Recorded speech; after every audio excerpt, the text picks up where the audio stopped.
नमस्कार, ABP live की इस विशेष चौपाल में आपका स्वागत है। हमारे साथ हैं आज जबलपुर के Mahakaushal chamber of commerce industry के पदाधिकारी और व्यापारी संगठन के लोग। चूंकि बजट आने वाला है, 1 फरवरी को निर्मला सीतारमण अपना 6वां बजट पेश करेंगी। हालांकि अंतरिम बजट होगा, वोट ऑफ अकाउंट होगा, और इसके बाद जो लोकसभा चुनाव पर नई सरकार आएगी वो पूर्ण बजट पेश करेगी। लेकिन फिर भी बजट से सबको कुछ न कुछ उम्मीद होती है। तो हमारे साथ ये व्यापारी जगत के लोग हैं जबलपुर के, इनसे ही बात करते हैं कि क्या ऐसे प्रमुख मुद्दे हैं जो आप अपेक्षा करते हैं कि सरकार उनको इस बजट में शामिल करे और व्यापारियों को राहत मिले। हमारे साथ रवि गुप्ता जी, हमसे पूछते हैं, रवि ये बताइए कि ये जो सरकार बजट लेके आ रही, एक व्यापारी क्या अपेक्षा कर रहा है कि उसके हित में क्या चीजें हो सकती है? देखिए, ऐसा है, बजट का सीधा इफेक्ट जो है वो हम व्यापारी और उद्योगपतियों के ऊपर है। हम इस बजट के हर वर्ष जो बजट आता है उससे अपने व्यापार की दिशा और दशा, इन दोनों चीज़ों को उसको साथ जोड़ते हैं, तब जाकर के हमारी व्यापार की प्लानिंग होती है और हम व्यापार करते हैं। तो हमारी हमेशा से ये सोच रहती है कि बजट में सरकार ऐसी योजनाएं लाएं जिससे व्यापार और उद्योग वो आगे बढ़े, उनका व्यापार बढ़े, उपभोक्ताओं को और अच्छी सेवाएं वो दे सकें।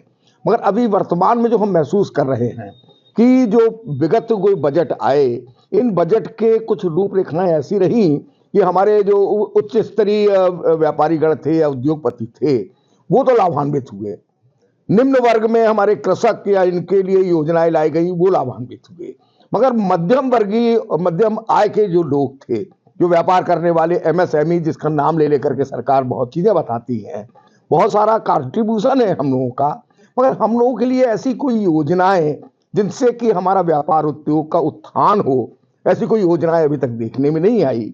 ये अंतरिम बजट है, मैं नहीं समझता कि इस अंतरिम बजट में बहुत कुछ आएंगे। ऐसा लग रहा है कि अंतरिम बजट में संभवतः शायद चुनाव को लेकर के बहुत सारी चीजें आए, मगर आवश्यकता जो है वो आवश्यकता इस बात की है कि मध्यम वर्गीय और ये MSME जो उद्योग और व्यापार हैं, इन व्यापार के लिए सरकार कांक्रीट योजनाएं लाए जिससे कि इनका लाभ हो और ये अपने व्यापार का उत्थान कर सके। एक ये कोरोना के बाद देखा गया कि ये जो छोटी इंडस्ट्रीज हैं बड़ी तादाद में बंद हुई, इनकी क्या वजह थी? क्यों सरकार से इनको सपोर्ट नहीं मिला? सरकार से इनके सपोर्ट की बात तो मैं बोलूंगा कि सरकार तो बाद में आती है। कोरोना काल में जो हमारे उद्योग प्रभावित हुए, व्यापार प्रभावित हुआ, कोई भी उद्योग व्यापार एक बार जब लड़खड़ा जाता है उसे संभलने में, क्योंकि सरकार के अपने उसमें सिक यूनिट एक शब्द है, तो इन सिक उद्योग और व्यापार को प्रोत्साहित करने के लिए सरकार की कोई योजना आई नहीं। और यहाँ दूसरी ओर हुआ क्या कि रिजर्व बैंक ऑफ इंडिया ने हमारे सारे बैंकों को दे दिया सिविक। हर दूसरे तीसरे महीने में अगर किसी व्यापारी का आपके लोन में उसका पेमेंट नहीं आ रहा है या कुछ दिक्कत है तो उसको उन्होंने उठा करके उसमें डाल दिया, NPA बोलते हैं। अब NPA अकाउंट अगर चला गया तो उसका व्यापार पूरा बैठ गया। तो इस तरीके से सरकार से क्या चाहते हैं, किस तरह की सरकार से हम चाहते हैं कि इस छोटे छोटे उद्योगों के लिए रिजर्व बैंक ऑफ इंडिया को वो बोले ये ऐसे छोटे उद्योगों में, क्योंकि व्यापार घटता और बढ़ता है और सीजनल भी होता है, तो ऐसे समय में उनको ये इन सब बातों का जो बाध्यताएं हैं, इन बाध्यताओं को समाप्त की जाए, वास्तविक स्थितियां देखें और उसके अनुसार ही अकाउंट अगर चलें तो हम उसका लाभ ले सकते हैं। तो ये रवि भाई का कहना है कि सरकार वास्तविकता देख के व्यापारियों को राहत देने की बात करें। हमारे साथ अखिल मिश्रा जी, जो खुदरा व्यापार से भी जुड़े। अखिल, बताइए क्या चुनौतियां हैं खुदरा व्यापार में जिनको सरकार ने मतलब इन व्यापारियों का साथ नहीं दिया, इनको अकेला छोड़ दिया, और क्या उम्मीद करते हैं आप नई सरकार से या अभी इस बजट में? आप देखिए, बजट तो आप ये मान के चलिए कि व्यापारी जब भी बजट की बात आती है तो बड़ी अपेक्षा आकांक्षा के साथ इसको देखता है। एक आस भरी नजरें हमेशा लगी रहती हैं कि कुछ ना कुछ ऐसा आएगा हमारे लिए तो शायद हमको कुछ देकर चला जाएगा, लेकिन निराश होना पड़ता है। मुझे ऐसा लगता है बहुत सारी स्कीम्स आती हैं, अलग अलग वर्गों के लिए आती हैं, अच्छे काम भी होते हैं, लेकिन जहां तक आपने खुदरा व्यापार की बात करी है, मैं आपको बताना चाहता हूं कि कोविड के बाद सबसे ज्यादा जो मार खाया है वो खुदरा व्यापार मार खाया है, और सबसे ज्यादा जो सपोर्ट सरकार को दिया गया इस कोविड जैसी महामारी में वो हम जैसे व्यापारियों ने दिया, अपनी सामर्थ्य से ज्यादा बढ़कर दिया। कंधे से कंधा मिलाकर सरकार के साथ हम लोग चले, वरना कोई एक सरकार की अकेली ताकत नहीं है कि इतनी बड़ी बीमारी से, महामारी से लड़ पाती। आज सरकार को सोचना है, और मुझे लगता है कि हमारी जो केंद्र सरकार है उसके जो मुखिया हैं मोदी जी निश्चित रूप से आपके प्रोग्राम को देखेंगे और समझेंगे इस बात को, इन भावनाओं को हम जैसे खुदरा व्यापारियों की, कि हमको भी आपके सहयोग की आवश्यकता है। हम इतना राजस्व कलेक्ट करके आपको देते हैं, हम छोटे छोटे व्यापारी हैं। कोविड ने हमको बहुत बुरी तरीके से मारा है। आप देखिए कि हमने अपने सारे एम्प्लॉइज को उस पूरे 2 साल के कालखंड में सामर्थ्य से ज्यादा बढ़कर मदद करी है।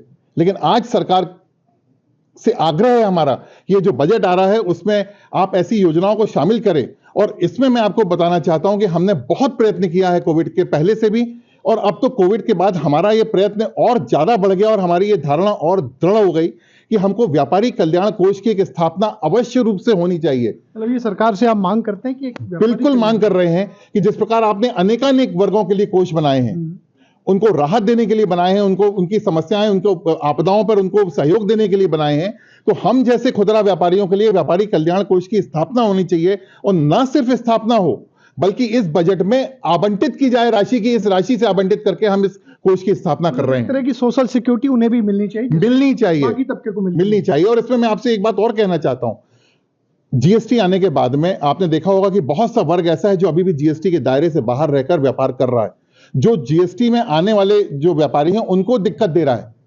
मैं मांग करता हूं सरकार से कि आप ऐसी योजना लेके आइए कि जो जीएसटी वाले व्यापारी हैं वो जिस अनुपात में आपके कोष में धन जमा कर रहे हैं, राजस्व जमा कर रहे हैं, अनुपातिक रूप से ऐसी आपदा के समय आप उनका सहयोग करिए। अगर आप ऐसा करेंगे, ऐसी योजना लेके आएंगे, तो जो जीएसटी के दायरे से बाहर वाले व्यापारी हैं वो भी शायद इस ओर आने के लिए इच्छुक होंगे। तो ये एक बड़ा प्रयास होगा जो जीएसटी में आप लोगों को जोड़ना चाहते हैं और व्यापार को एक सुव्यवस्थित करना चाहते हैं। तो ये अखिल भाई कह रहे हैं सोशल सिक्योरिटी अगर व्यापारियों को मिले तो निश्चित रूप से उनके एक स्ट्रेस खत्म होगा और बेहतर ढंग से कार्य। मतलब सारंग मिडे जी, सारंग बताओ, नई सरकार में ये जो सरकार बजट लाने वाली है अभी अंतरिम बजट, ये व्यापारी को कैसे खुश कर सकती है? बेसिकली तो सबसे बड़ा प्रॉब्लम ये होता है कि लेबर की बहुत ज़्यादा समस्या हो रही है। उसका मेन मुद्दा ये रहा है कि आपका जो सरकार जो योजनाएं चला रही है निम्न वर्ग के लिए फ्रीबीज की जी, कि उन लोग को जो अब कम दाम में राशन मिलना और बाकी सब चीज़ें, तो उससे इंडस्ट्री भी डेफिनेटली कहीं ना कहीं मार खाती होगी। तो उस और भी गवर्नमेंट को देखना चाहिए और मिडिल क्लास के लिए भी डेफिनेटली कुछ ना कुछ करना चाहिए। मतलब आप कहते हैं कि वो जो लोअर क्लास है जिसको फ्रीबीज मिल रही है उसकी भी अकाउंटेबिलिटी तय हो और कुछ के काम के घंटे मिनिमम उसके तय होने चाहिए। 100% तय होना चाहिए। एटलीस्ट उन लोग को मालूम तो होना चाहिए कि गवर्नमेंट जो कर रही है वो किस लेवल पे कर रही है। दाम के बदले काम निश्चित रूप से तो होना चाहिए। हाँ। और यही चीज हमारे सारे लेबर क्लास को एक जड़ता दे रही है और वो जड़ता हम सब पे इफेक्ट कर रही है कि सारी चीजों पर इफेक्ट उसका हो रहा है। तो ये व्यापारी कह रहे हैं कि दाम के बदले काम भी लेना चाहिए। फ्री बीज तो दे रहे हैं लेकिन उससे उनको इकोनॉमी में उनका कंट्रीब्यूशन भी आना चाहिए, तब देश ग्रो कर पाएगा, बढ़ पाएगा। हमारे साथ नवनीत जैन जी है। नवनीत भाई बताओ, आप भी एक कपड़ा व्यापार से जुड़े हो, तो ये सरकार जो बजट लाने वाली, हर बार व्यापारी उम्मीद करता है कि कुछ ऐसा होगा जो हमें खुश कर जाएगा, व्यापार को राहत मिलेगी, तो आप इसमें क्या उम्मीद कर रहे हैं इस बजट से? देखिए, जब भी बजट आता है व्यापारी तो बड़ी आशा की नज़रों से देखता है, लेकिन जब भी बजट आता है तो बजट या तो किसानों के लिए होता है, युवाओं के लिए होता है, गरीबों के लिए होता है, फ्री बांटने के लिए होता है, लेकिन कभी ये व्यापारियों के लिए कुछ देने के लिए नहीं होता है। कम से कम व्यापारियों को एक पेंशन स्कीम तो देना चाहिए जो उनके टैक्स के अनुपात में उनको पेंशन मिले, या उनको टैक्स में रिबेट मिलना चाहिए। आज व्यापारी जो है एक टैक्स कलेक्टर के रूप में काम कर रहा है, यहाँ से टैक्स लेता है और सरकार को देता है। आज बीच में कभी भी कोई टैक्स कलेक्टर होता है उसको तनख्वाह मिलती, लेकिन आज व्यापारी को कोई तनख्वाह नहीं मिल रही, बल्कि हम जो अपना प्रॉफिट लगाते उसमें भी वो जीएसटी जोड़ देते, तो वो भी हमारी जेब से ही जाता है, तो मिलता तो हमको कभी कुछ नहीं है। और व्यापारियों को केंद्र में रख के, ध्यान में रख के कभी भी कोई सरकार बजट बनाती नहीं। मेरी तो उम्मीद है और मैं केंद्रीय नेतृत्व से ये उम्मीद करूंगा कि कम से कम छोटे व्यापारियों को ध्यान में रख के तो बजट बनाएं, एक बार तो एक बजट व्यापारियों के नाम से दें। तो ये नवनीत भाई कह रहे हैं कि व्यापारियों के लिए भी कभी बजट में कुछ राहत मिले, और उनका एक कहना है कि एक एनपीएस जैसी कोई स्कीम भी व्यापारी को लाए, जो एक अगर रिटायरमेंट जैसा होता है, काम ना कर पाते हो तब उनको एक सोशल सिक्योरिटी मिले और उनका घर चल सके। हमारे साथ मिष्ठान उद्योग से जुड़े हेमराज अग्रवाल जी हैं। हेमराज बताइए, आप इस उद्योग में क्या चुनौतियां हैं और ये बजट में आप क्या अपेक्षा करते हैं जो सरकार आपके पक्ष में कर दे तो इस व्यापार में तरक्की हो सकती है? यानी मिष्ठान का तो एक अपनी अलग समस्या है, लेकिन इस क्षेत्र की जहाँ तक अपन बात करें तो महाकौशल क्षेत्र चूँकि मालवा और इन अन्य क्षेत्रों से हमारा पिछड़ा हुआ है। तो हमारी अपेक्षा है सरकार से कि यहाँ एक भारी उद्योग की स्थापना यहाँ करे, और भारी उद्योग की स्थापना के साथ क्या होगा कि यहाँ के जो हमारे छोटे छोटे एंचलीज हैं या उद्योग लगे हैं उनको काम मिलेगा और रोजगार के अवसर भी मिलेंगे। तो एक भारी उद्योग की यहाँ स्थापना हो और यह आर्थिक एक पैकेज की स्थापना हो बड़े, कि जिससे हम यहाँ का विकास कर एक सकें। आर्थिक जोन बनाए जिसमें टैक्स रिपेट हो तो लोग आए और इंडस्ट्री लगाएं। इंडस्ट्री लगाए या पर्यटन को यहाँ पे एक पर्यटन टूरिस्ट हब बना के इसकी मार्केटिंग करें, तो जिससे यहाँ का विकास हो सके। इस तरह की किसी भी योजना पर कार्य करने की आवश्यकता है। ये पिछले दिनों देखा है कि बहुत सारी बड़े बड़े उद्योग की घोषणा हुई।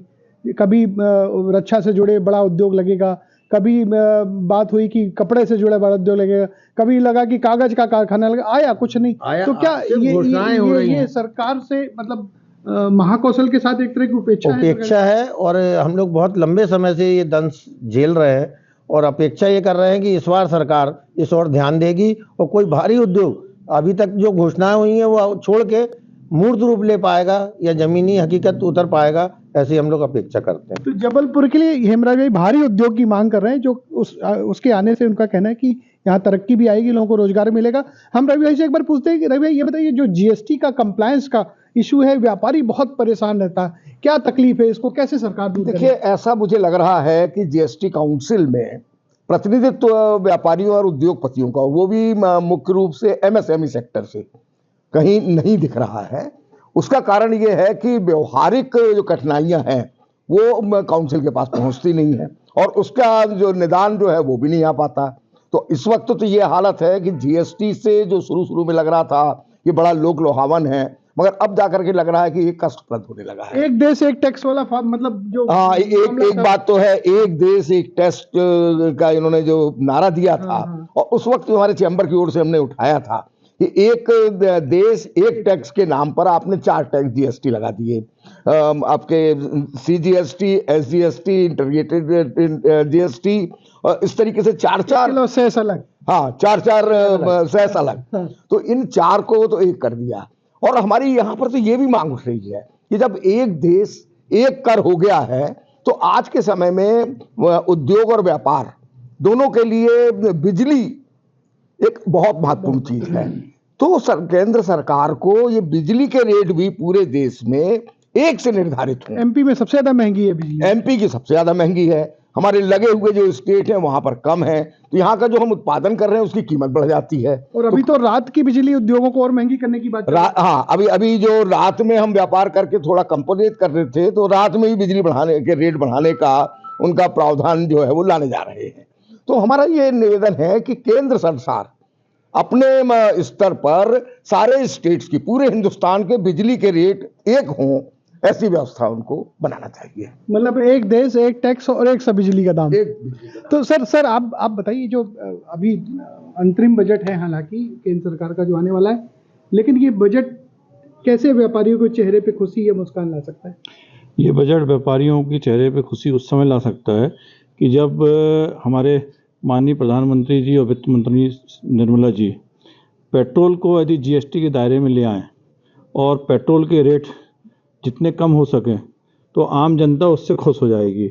सबसे पहली चीज़, उससे क्या होगा कि सारी चीज़ों की ट्रांसपोर्टेशन पे अंतर आएगा, और बहुत से डीजल, अगर डीजल पेट्रोल डीजल दोनों, और ट्रांसपोर्टेशन के साथ साथ बहुत से प्रोडक्ट ऐसे हैं जिनमें उनकी उपयोगिता होती है, तो उनके बाई प्रोडक्ट, डीजल का ही काम लगता है, उनके बाई प्रोडक्ट वो सब।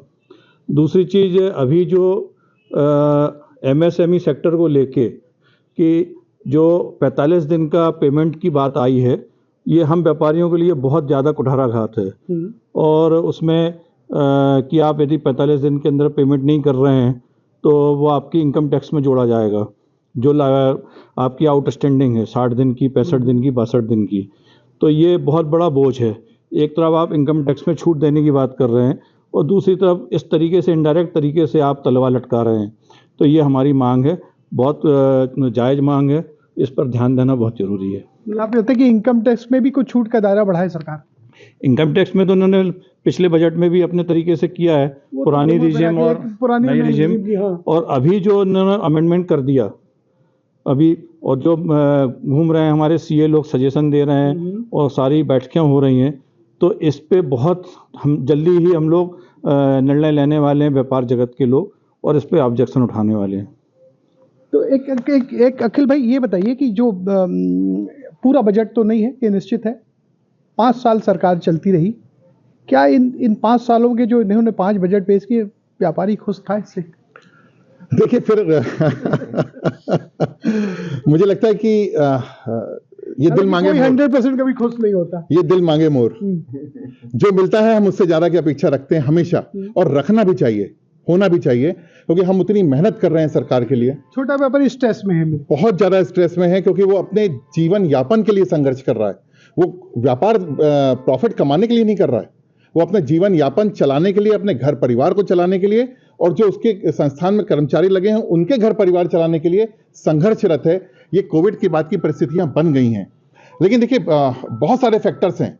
मुझे लगता है कि मैं एक फैक्टर की तरफ और आपका ध्यान दिलाना चाहता हूं। ऑनलाइन बिजनेस जो है उसने हमारे पूरे देश के खुदरा व्यापार को बहुत ज्यादा प्रभावित किया है।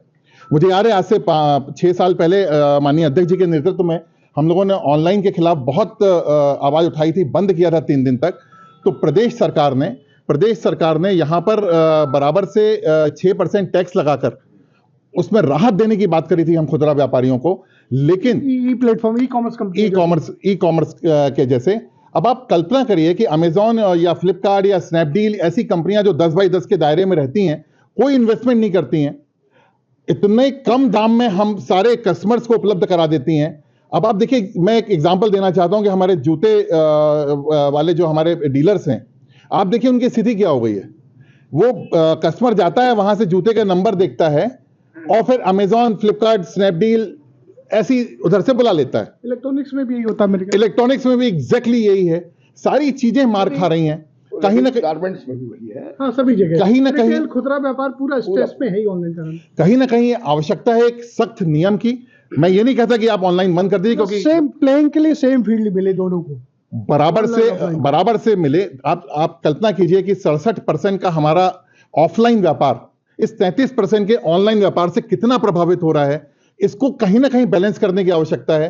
सरकार, हम जानते हैं कि ये नई विधा आई है, ऑनलाइन आया है, सारी चीजें हैं, हम इसको बंद नहीं कर सकते, कोई बंद नहीं कर सकता, हम जिस प्रकार से बिजनेस करना चाहते हैं, लेकिन कहीं ना कहीं बैलेंस सरकार को करना है और ये करना चाहिए। तो ये जबलपुर जी हाँ, कुछ कह रहे थे? अखिल भाई की बात को मैं और आगे बढ़ा रहा हूँ ऑनलाइन व्यापार के उसमें। मुझे जो लगता है भविष्य हिंदुस्तान का कि मैन्युफैक्चरर्स टू डायरेक्ट कंज्यूमर्स, इस थीम पर चला जा रहा है, B2C, और जो मैन्युफैक्चरर्स हैं बल्क में प्रोडक्ट करके, और डायरेक्ट कंज्यूमर्स, तो हम लोग जो ट्रेडर्स हैं, होलसेलर्स हैं और डिस्ट्रीब्यूटर्स हैं, उनको खत्म करने की पूरी योजना चल रही है। तो इस पे बहुत ध्यान देने वाली बात है। हम लोग यहाँ बैठ कर के हर किस्म के त्योहारों पे चंदा देते हैं, चाहे वो जन्माष्टमी हो, चाहे गणेश जयंती हो, चाहे होली हो, चाहे दीपावली हो, जो भी हो, हर त्योहार में यहाँ चंदा दिया जाता है। हर रामलला का उत्सव भी प्रोग्रामों, अलग अलग उत्सव भी मनाए जाते हैं, रामलला का उत्सव भी मनाते हैं बाकायदा पूरे व्यापारियों ने। सरकार राम के साथ रोटी की व्यवस्था भी ठीक से करे। बिल्कुल बिल्कुल होना चाहिए। ऑनलाइन वाले रामलला का उन्होंने कितने भंडारे कर दिए ऑनलाइन वालों ने, बताओ। और यहाँ हमारे व्यापार जगत के लोगों ने बढ़ चढ़ के भंडारे किए पूरे शहर में। कल जबलपुर शहर में, परसों, आप खुद देख सकते हैं। तो मेरा निवेदन है सरकार से कि ऑनलाइन को आप बढ़ावा दें, ठीक है, मगर हम लोगों के ऊपर कुठाराघात ना हो, ऐसी कोई योजना लेके आए। तो ये जबलपुर के व्यापारी हैं, व्यापार जगत चाहता है कि जो सरकार बजट लेके आ रही है, वो इस बार मिडिल क्लास या मध्यम वर्ग का जो व्यापार है, उससे जुड़े लोग हैं, उनको केंद्रित करके लाए, उनकी समस्याओं को सुने और उनको राहत देने का काम करे। वरना ये जो खुदरा व्यापार है या MSME इंडस्ट्रीज हैं, ये